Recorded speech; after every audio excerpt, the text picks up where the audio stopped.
Broadcasting from the business capital of the world, this is the Podcast Business News Network.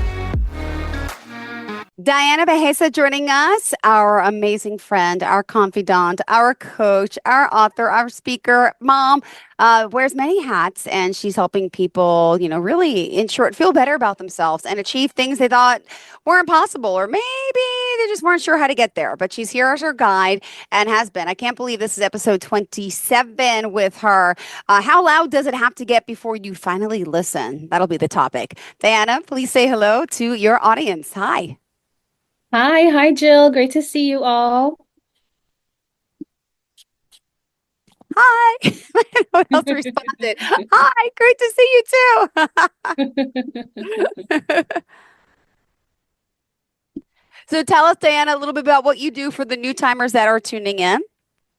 Yeah, well, I love helping high-performing leaders figure out what's keeping them at this level and disrupt some of the personal development myths that are keeping them from their next level so that they can achieve more, reclaim their health, reclaim their relationships, and experience this total life transformation by working a lot smarter. And let alone with your work as a success coach, you're helping people get through a lot, including yourself. We talked about burnout. Is it a burn through coach? What do we call you?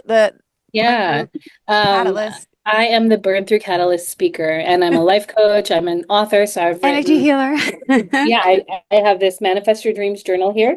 This is available on Amazon. The easiest way to find it is by searching my name, Diana Bejasa. That's Diana Bejasa. You can also find me on Instagram, Facebook, and TikTok at Diana Bejasa Speaks. Perfect, sweetheart. Well, thank you for being here, joining us, and hope everyone's on the mend. I know a week or two ago, right? Your daughter was sick, you were sick, and we're all dealing with stuff, which keeps us down a little bit. And a lot of times, we make complaints, maybe false complaints, and we say we're stressed. But sometimes maybe we overuse that word. Tell me a little bit about stress. Yeah. Well, I think what it is we've got to be looking and noticing how it is that we feel.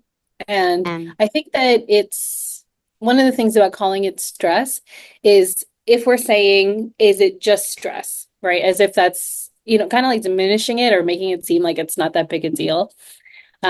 Because honestly, if you've been looking for a warning sign, if you've been waiting for something to nudge you, or move you forward, that's what this is. I'm not here to give a gentle nudge today or a motivational quote in some cute cursive font.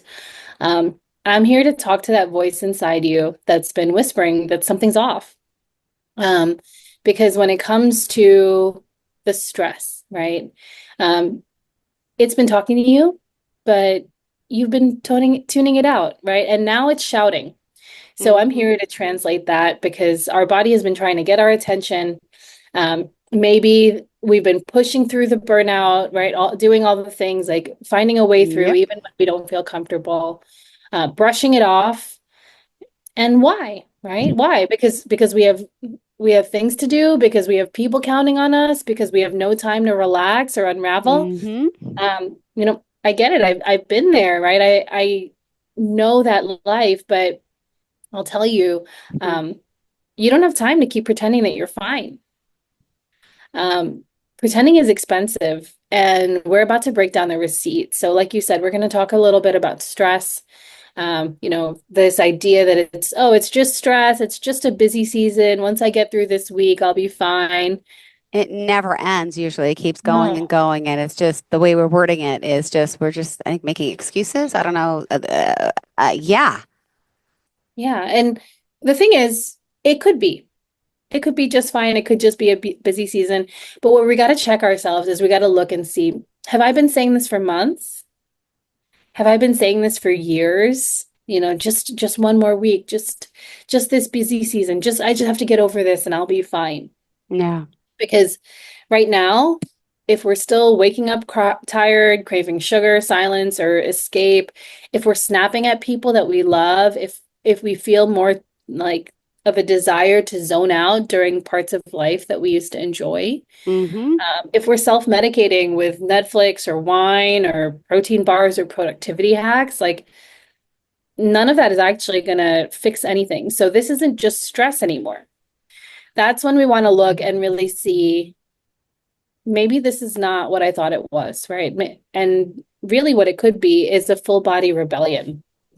So what happens a lot of times is we may be noticing our nervous system is staging an intervention, right? Our gut is waving a red flag, our sleep is falling apart, our focus is fragmented, and our joy, what is that, right? Like maybe next week, maybe next year type of thing. And I know what that feels like, right? Like I've been there, and I know as well that one of the most important things that we can do is turn around or pay attention faster than not. So that's what this is. It's like a wake-up call. It's intended to help you realize faster than not, so that the damage doesn't get worse, right? Because if you're still saying, right, I just need more discipline, I just need to try harder, then we need to stop gaslighting our own exhaustion and start listening to the body, to the data, right? Our body's telling us what's going on. And it's not a lack of motivation. It's an alert. It's something is off. And the longer that we keep ignoring the signals, or the longer that we just keep medicating the symptoms, like nothing's going to change. We've been like this. It's been like that, right? Like I think back to my days where I was literally sick from head to toe, losing my hair, tightness in my jaw, pain in my low back that was chronic, de Quervain's disease in my wrist, like bone spurs. What was that?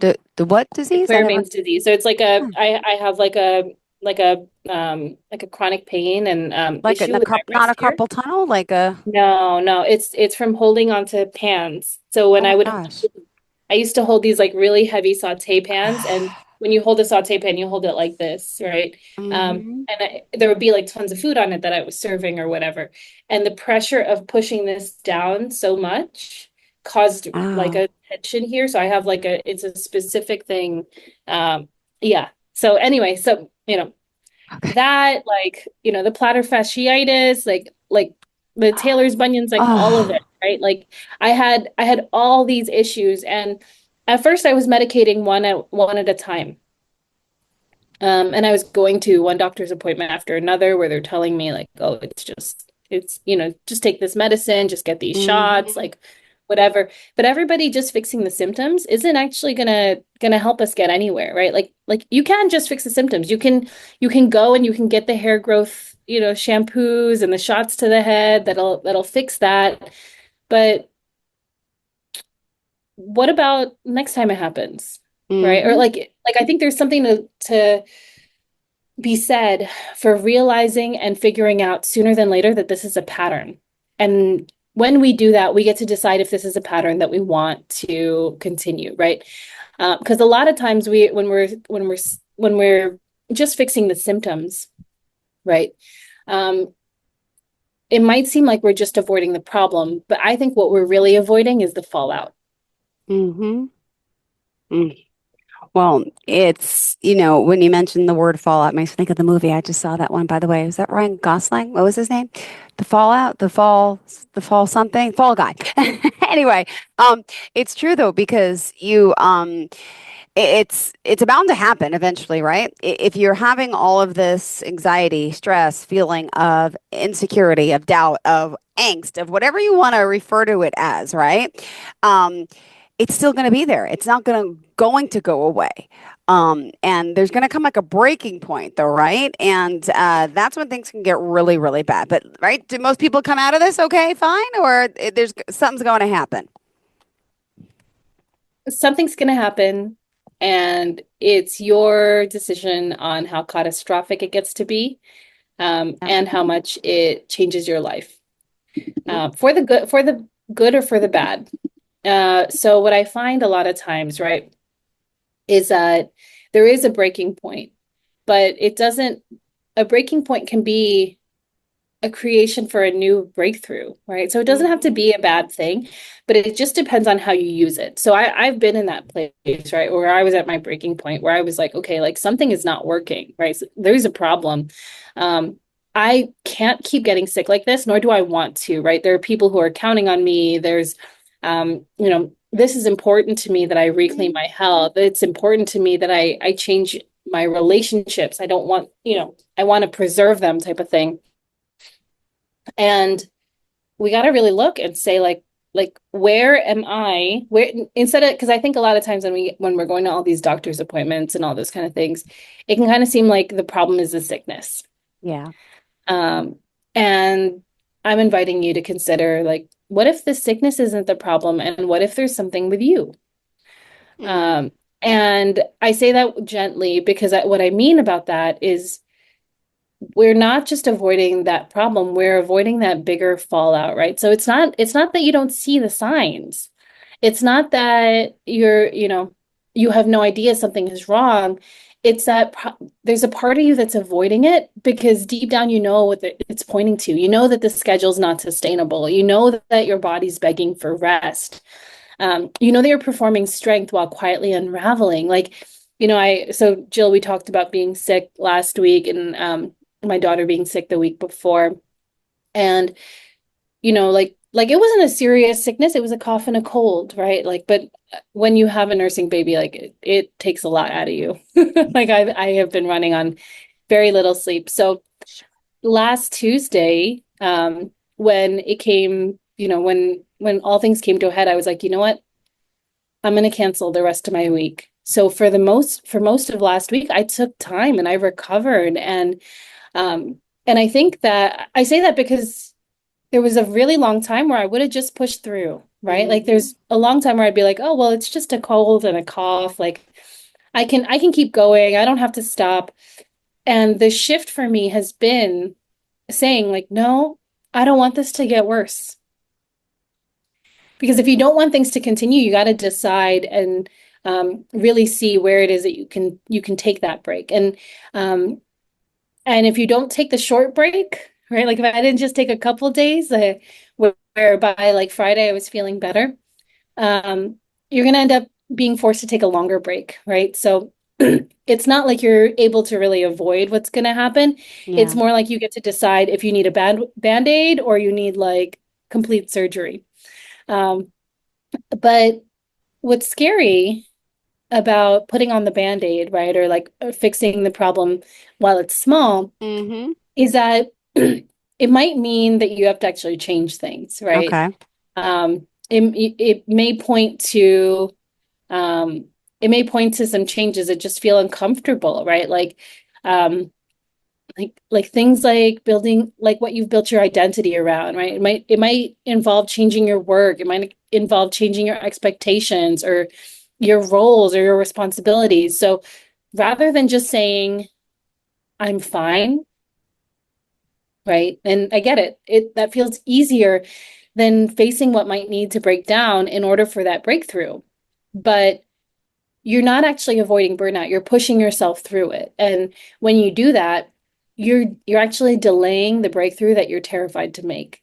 Yeah. So it's not, you're not actually making anything better, right? So again, like I said, now I'm at a point where when I have a cold and a cough with my daughter and I'm noticing that my sleep is off, I'm like, okay, let me stop here before it gets worse.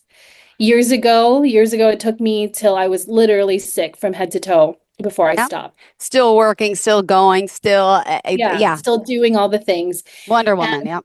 All I'm doing is inviting you to say to stop sooner, right? Like, because every time that you break the pattern, the faster and faster that you do it, the less that the fallout becomes so big, right?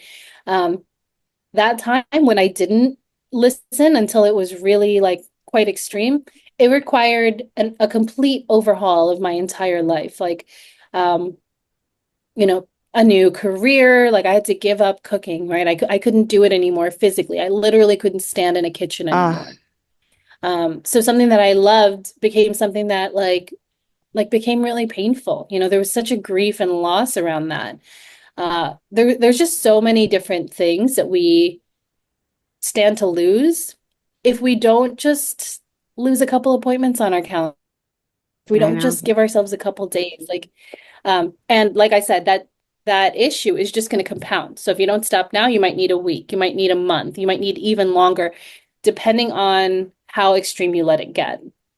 And the worst is when your body forces you to take it, and like you have no choice, right? Like where it's like, nope, now you're going to get laid up in a hospital, where you don't have any choice whatsoever about what's going to happen to you, because that's devastating. Yeah. It's like, how am I supposed to live? How am I supposed to do all the things? And then we have all this anxiety about getting back on track, right? Thinking that we're falling behind. But Yeah. what we really need to do is figure out, how can I use this break? Like I was telling you, I took a break for a couple of days last week. How can I use this break to propel me forward, right? Like I think a lot about, I don't know if you've ever driven, have you ever driven a manual car, Jill, like a Oh stick yeah, shift? that's when I originally got my carpal tunnel. I was 21 years Oh, old and I had to stop and tendonitis, and out to this day, I still have it. Yes, I did. I started when yeah. I So was 13. I I drive learned how stick to shift still. still. How Yeah. does it affect your arm though? No, no, because it's my other arm. This is my, Oh, okay. when you cook, you hold everything with your left hand because you need to plate with Because your right you're hand. right. Okay, got it. Okay. So anyway, I think a lot about this, like driving a car, right? So if you want to shift into the next gear, you have to disengage. You have to take your foot off the gas. Mm-hmm. There's no way to move from fourth gear to fifth gear by hitting the gas pedal. You can't do the same thing to reach the next gear, right? What you have to do is you have to take your foot off the gas. You have to Mm-hmm. disengage from the gear that you're in. You have to press the clutch, move things around, right? Like rearrange some things and get back in gear. And then you hit the gas.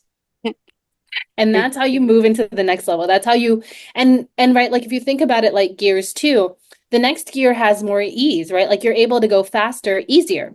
Yeah. But in Uh, order to get there, right, like you have, if you think about it, I'm getting nerdy on cars now.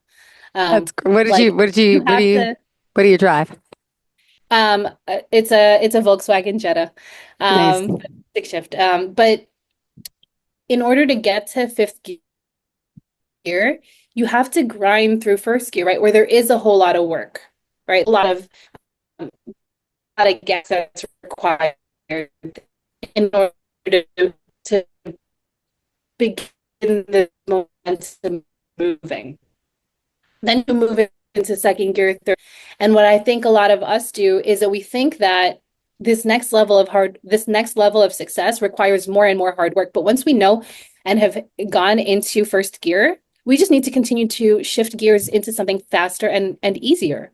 It's not about continuing to press the gas as hard as possible. That's going to burn out the engine, just like it's going to burn out our body. So here's our opportunity to really look and think to ourselves, like how do I use a break in a strategic way, right? Like so that it really serves me. And part of that is like fully taking the break, right? Feeling comfortable with it, or feeling through the discomfort of taking a break so that you can get to the point of comfort. Because the truth is, like every day that we're pretending that we're fine, we're actually paying for it, right? Like we're bleeding energy into things that don't serve us. We're paying with our presence, our patience, clarity. It's like we're showing up everywhere for everyone and still somehow not feeling seen. So when, like, we can try to out spreadsheet ourselves or out plan ourselves or out calendar ourselves into the productivity, or like to get around the issues that we're facing, but our body's still in fight or flight. Yeah, it is. So what's ironic about it is that the success that we've worked so hard to build, it's it's actually beginning to crumble, and we're letting it crumble by trying to push through. So we think that we're preserving it, but we're actually destroying it. Because, like I said, I had a like a 10-year career as a chef, and I lost it all. Uh, And I am so grateful for where that journey took me. But my mission is to make sure nobody else has to go through that level of suffering or that level of loss without at least hearing or realizing, like, hey, it doesn't have to get that bad. Because losing your whole life, I mean, in the process, I lost my marriage, I lost my career, um, but I've also rebuilt all that. So there is hope if you've gotten to that point. mm-hmm. And that's what I guide my clients through if they're in that place where they need support there. But I also, if we can catch it earlier, the turnaround is faster, right? It's like anything else. If you fix something when it's a little dent, it's not that Mm-hmm. bad. But if you bring your car in and it's completely totaled, it costs a different thing, right? Like, Yep. and it takes a different amount of time. So um, instead of waiting till our body is screaming, if we can listen to the In whispers, pain. Yep. yeah, if we can listen to the whispers that something's wrong, something's not Yeah. going right, then we can turn things around faster, right? Because what do they say? An ounce of prevention is worth a pound of cure. Or wait, no. Yeah, no, it's the other way around. A pound of prevention is worth an ounce of cure. The idea being that like the longer that you wait, the more expensive that the fix is, right? Got it. So, It's so true. And that's what we're doing, wear and tear on our bodies when we're not taking care of ourselves. yeah. So Mm. I find that like, we might be looking for a sign, but we don't need that. What we actually need is a decision. Yeah. You don't need more evidence that something is wrong. You don't need to hit that rock bottom like I did. Mm-hmm. You don't have to wait until your body's ready to collapse before you say that something has to change. Like, I hope that you pick it up before I did. Yeah. Because you already know, you know intuitively. So the question gets to be instead, are you going to keep bleeding energy into a life that looks good but feels wrong? Or are you going to finally pivot into something that supports you and not just your output? Because obviously we already know we're strong, right? You know you're strong. I know I'm strong. But Mm-hmm. what you haven't practiced as much is surrender. And I'm not saying give up, right? Yeah. But letting go, right? Taking your foot off the gas, disengaging. And when we disengage, right? Like, I'm not saying just take a break and like, go find yourself in Bali or something like that. I'm saying do it intentionally, right? Like, so when you're disengaging, when you're driving stick shift, right? You're not just taking your foot off the gas and then like going back into the same gear and then pressing, the gas again, right? You are moving things. You are taking things to another level. Yeah. And it's required for you to take things to another level to take a break. You can't keep you can't they say oftentimes in business, right? Like you can't work on your business when you're too busy working in your business. You've got to take a step back. And that's a lot of what I help people do with my clients, is really look at like how do we, even if it's just like an hour, right? Even if it's just a consultation call, like how do we take a step back just for a moment and really look at what's going on so that we can step in with greater clarity into whatever our next level is, right? Because we don't need a better planner. We don't need to try Mm-hmm. harder. We don't need to do any of that stuff that has been keeping us spinning the wheels. What you need to do is choose yourself. Yeah. Well, we have to make the time, make that a priority, and a lot of us don't. And we've talked about self-care plenty of times. We talked about the lack of, taking care of ourselves, what it does to our body, mentally, physically, emotionally, and we have to survive. We have to function as parents, right? As workers, as providers. There's a lot of pressure, a lot of responsibility, but we also want people to know that it's okay. Obviously, we're talking about this because this is happening everywhere with you, with someone and it's important to talk about because yeah, you gotta get some help. You gotta rely on someone. But then it's like, well, who do I trust? Should I be talking to my neighbor? Should I talk to my family member? No, it's and some people don't like taking advice. So you have to come to the point of where you're ready to kind of de-stress and wake up and say, geez, maybe there is something going on a little deeper here. Maybe I need some help. I mean, give me an example, if you don't mind, someone that reached out to you to who needs this type of help in a sense, where they're having trouble, and what type of wake up calls are you seeing your clients, dealing with? Yeah, I had a client who realized that she was on the brink of divorce. So sometimes the wake-up call's not in our body. Yeah. Or sometimes it is, but maybe the stronger wake-up call, the one that really gets to us, is our relationship. She was on the brink of divorce. She was working so much. She felt so resentful of her husband and wanted a different reality, but at the same time just felt like there was no way out. And what we talked about was like really giving her this chance to like take a pause and look at what she could destroy if she kept going. So if you keep going, if you don't stop, if you keep doing the same thing that you've been doing, if you keep using these techniques that have gotten you this far, what does that road look like, right? And that was the same question I asked her, was like, okay, if you keep up with this, where are you headed, right? And she's like, yeah, like this marriage is over, like, and then she also saw like the bigger picture where like, like if she played the picture of what it was going to look like down the road, and she was like, yeah, like I think I would hit my short-term goals, but what it's costing me long-term is not worth it. And I think that that's the point, is rather than being short-sighted, which is what happens to us when we're in fight or flight, or when we're in stress, we get really short-sighted. We're just focused on like, let me get through this moment. Let's look long-term at what this could cost us, right? And as she looked long-term, she realized she didn't want to do that anymore.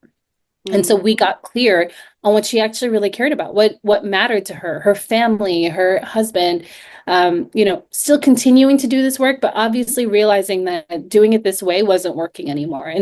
And she was worried, like I said, a lot of times it feels like we're afraid of, like, the truth is we're not afraid of the break, we're afraid of the fallout. Yeah. And what happened was I helped her realize that she could take a break. She could rearrange things in a way that actually grew her business, that actually meant that she had more time with her family, that meant that she had more time for vacation, that meant that she had more time to do things that she really loved. And when she did that, she was amazed because her business grew faster and easier than she expected. Her family was happy and thriving. So like, instead of just being able to provide for them, she was able to like, take them on these epic trips and do more than she'd ever expected, right? Like going to Florida, taking them to Disney World, all these things that before had seemed so impossible for her because she was just so stuck in the gear that she was in. Now, she just vacations regularly, like it's a non-negotiable for her, and it's as if that life before her wake-up call, like she's like, why did I live that way for so long? Why didn't I call sooner? Why didn't I get help sooner? And it's just so amazing what happens when you allow yourself to take your life to the next level. Like it's such a pleasure and a gift that I get to give. And I look at it myself as like, I was handed this like really challenging situation. I went through this. And if I can help somebody shortcut their way out, that is the best thing in the world. So if that calls to you, schedule a free consultation with me. You can find the link on my website. It's www.savorlifewithdiana.com. You'll find the link to do a consult. There's also a masterclass there where I talk a lot more about stress and breaking through. That's completely free. But if you want more, if you really want to dig deeper into your stuff and figure out what's going on with you and really create a change, you're not going to be sad that you made a call. You're going to be like, why did I wait so long? Why didn't I do this sooner? Because when you're able to shift your life, when you're able to take it into that next gear, it is the most rewarding and powerful experience. Beautiful. Thank you so much, Diana. Pleasure having you here as always, and excited to always, to hear your point of view. I can't believe it's been this many episodes. 27 episodes we've been talking. Always a pleasure. Now, remind us how we can contact you, please. Yes. So you can find my free consultation, like I was saying, at www.savorlifewithdiana.com. That's SAVOR lifewithdiana.com. Or you can find me on Instagram, Facebook, TikTok at Diana Bejasa Speaks. That's DianaBejasa Speaks. And I look forward to connecting. Same here, sweetheart. Always a pleasure. Thank you. Enjoy your day and have a great week and take care of that arm. Oh my gosh. Okay. You got me thinking now because my carpal tunnel's back because I'm using the computer so much and I'm like, I never heard of that disease. I'm going to go look it up. Well, hope you feel better. Thank you for enlightening me as always. Bye.